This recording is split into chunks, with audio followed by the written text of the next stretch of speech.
নমস্কার প্রিয় দর্শক বন্ধুরা, আমি উজ্জ্বল কর। আপনারা দেখছেন U24 নিউজ বাংলাদেশের বিস্তারিত খবর।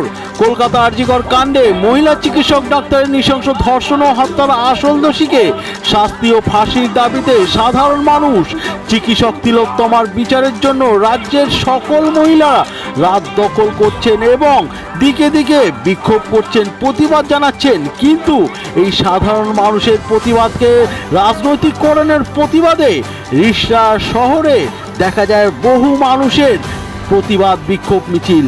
আমরা সরাসরি রিষড়া শহর তৃণমূল কংগ্রেসের সভাপতি মনোজ সাউ কি বলছেন আমরা সরাসরি শুনে নেব। যেভাবে আমাদের এই ঘটনা, যে নরকীয় ঘটনা যে ঘটেছে, তার মধ্যে যে রাজনীতি ঢুকে গেছে, তাকে প্রতিবাদে আর অবিলম্বে যে দোষী আছে তাকে ফাঁসি দিতে হবে। সিবিআইকে আমরা এটাই মাং করছি, ওকে যেন তাড়াতাড়ি যেটা হোক ওকে ফাঁসি দিতে হবে। দোষীদেরকে আড়াল করছে কে? বহু মহিলারা উপস্থিত রয়েছেন, একটাই দাবি সিবিআই এর যে তদন্ত তাড়াতাড়ি যেন সম্পূর্ণ হয়। একদম আমরা এটাই চাইছি, আমাদের সরকারও এটাই চাইছে যে আমরা যখন একটা দোষীকে কলকাতা পুলিশ যখন ধরে দিয়ে দিয়েছে, তখন এত দেরি হচ্ছে কেন, এত সময় কেন নিচ্ছে? তাকে তাড়াতাড়ি গিয়ে ফাঁসি দেওয়া উচিত। তাকে ফাঁসির দাবিতে আমরা আজকে পুরো বাংলা জুড়ে প্রত্যেকটা টাউন ব্লকের মধ্যে এই কর্মসূচি পালন হচ্ছে। দেখা যায় যে সাধারণ মানুষের যে প্রতিবাদ, সেই প্রতিবাদ বিভিন্ন রাজনৈতিক দল রাজনৈতিকরণ করছে। করার জন্য, রোকার জন্য, রাজনীতি করার জন্য এরম না হয়, তাই জন্য আমাদের আজকে এই কর্মসূচি দেওয়া হয়েছে। এই প্রতিবাদ বিক্ষোভ মিছিলে যে ভাষার যে শব্দ উঠে এসছে, চিকিৎসক ডাক্তারের মর্মান্তিক মৃত্যুর ঘটনাকে উৎস করে রাজনৈতিককরণ করার যে ষড়যন্ত্র, সেই সম্পর্কে রিষড়া পৌরসভার 16 নম্বর ওয়ার্ডের পৌর সদস্য অভিজিৎ দাস কি বলছেন, কি বিস্ফোরক মন্তব্য করছেন। আপনারা দেখেছেন যে 9 আগস্ট যে নরকীয় কাণ্ড আরজিকর ঘটেছে, আমাদের নেত্রী মমতা বন্দ্যোপাধ্যায়ের তৎপরতায় 24 ঘন্টার মধ্যে আমরা সেই দোষী ব্যক্তিকে ধরতে পেরেছি। তারপরেই মমতা বন্দ্যোপাধ্যায় 5 দিনের টাইম চেয়েছিল, কিন্তু তারপরে বিজেপি এবং বাম সরকার যৌথভাবে মিলে এই নরকীয় কাণ্ডকে সিবিআইয়ের হাতে তুলে দেয়।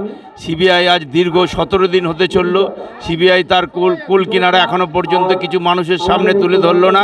আমরা এর বিরুদ্ধে আজকে মমতা বন্দ্যোপাধ্যায়ের নেতৃত্বে আমরা রাস্তায় নেমেছি এবং আমরা দীর্ঘ মিছিল নিয়ে বৈকাল 3টে থেকে সন্ধ্যে 6টা পর্যন্ত এই মিছিল আমাদের চলবে এবং মানুষের কাছে এবং যারা বামপন্থী এবং বিজেপি সকলকে সতর্ক করতে চাই, এই ধরনের এবং এই ধরনের মন্তব্য না করতে। আমরা চাই দোষীদের ফাঁসি চাই এবং আমাদের নেত্রী মমতা বন্দ্যোপাধ্যায় দোষীর ফাঁসি চাই।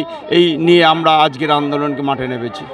মহিলা চিকিৎসক ডাক্তার তিলোত্তমার নৃশংস হত্যার তদন্ত সিবিআইকে দেওয়া হয়, কিন্তু ইতিমধ্যে রাজ্যে বিভিন্ন জায়গায় মহিলারা রাত দখলে ব্যস্ত, প্রতিবাদে ব্যস্ত। বেশ কিছুদিন সময় চলে যাওয়ার পরেও মিলছে না আসল দোষীর শাস্তি। তবে আসল দোষীর শাস্তির কথা বলতে কি বলে ফেললেন রিষড়া পৌরসভার 22 নম্বর ওয়ার্ডের পৌর সদস্য সন্ধ্যা দাস, আমরা সরাসরি শুনে নেব। প্রিয় দর্শক বন্ধুরা, আপনারা জানতে ও দেখতে অবশ্যই চোখ রাখুন উজ্জ্বল করের রিপোর্ট U24 নিউজ বাংলার পর্দায়। আমাদের একটাই দাবি যে ধর্ষকের ফাঁসি হোক। এবার একজন যে ধরা পড়েছে সঞ্জয় রায়, সেটা হচ্ছে গিয়ে পুলিশ তখন ধরেছিল প্রথম দিনই, এবং সিবিআইয়ের হাতে কেস যাওয়ার পর এখন তদন্ত কোন দিকে এগোচ্ছে আমরা জানি না। তবে আমরা আশাবাদী যে আমরা নিশ্চয়ই ধর্ষকদের শাস্তি দেব, আর এমন শাস্তি দেবে সরকার যাতে আমাদের পশ্চিমবঙ্গ সরকারের মাননীয় মুখ্যমন্ত্রী সবসময় প্রথম দিন থেকেই বলেছেন ধর্ষকের ফাঁসি চাই, এবং আমরা মহিলারা রাজনীতির বাইরে গিয়ে আমরা সবাই চাই যে তার দৃষ্টান্তমূলক শাস্তি, যাতে কিনা আগামী দিন এরকম কেউ করলে সে ভয় পায় এবং তারা শাস্তির ভয়ে তারা আর এরকম কাজ না করে। দেখুন, তিলোত্তমা আমার ঘরের মেয়ে হতে পারে, আমার বোন হতে পারে, তাকে সেই ভেবে আমাদের রাজনীতি করতে হবে। আজ যদি আমার ঘরের কোনো লোকের কোনো মেয়ের হতো, তাহলে তো আমরা রাজনীতি করতে পারতাম না। সকলকে অনুরোধ করব রাজনীতির বাইরে গিয়ে তিলোত্তমার হয়ে বিচার চাইতে। এটা নিয়ে যেন অকাল একটা ইলেকশন চলে এসছে, ভোটের সময় যেরকম বিজেপি সিপিএম সক্রিয় হয়, ঠিক আমরা দেখতে পাচ্ছি তিলোত্তমাকে নিয়ে সেইভাবেই ওরা সক্রিয় হয়েছে। এবং আমি ওদেরকে অনুরোধ করব আমরা একসাথে আসুন, আমরা দোষীর শাস্তি চাই।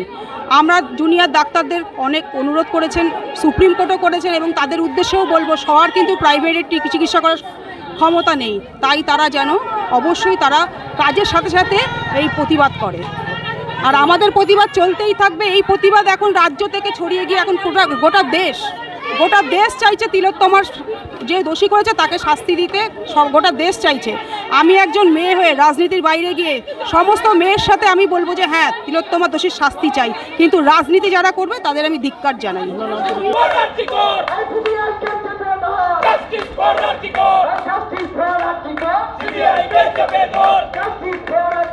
CBI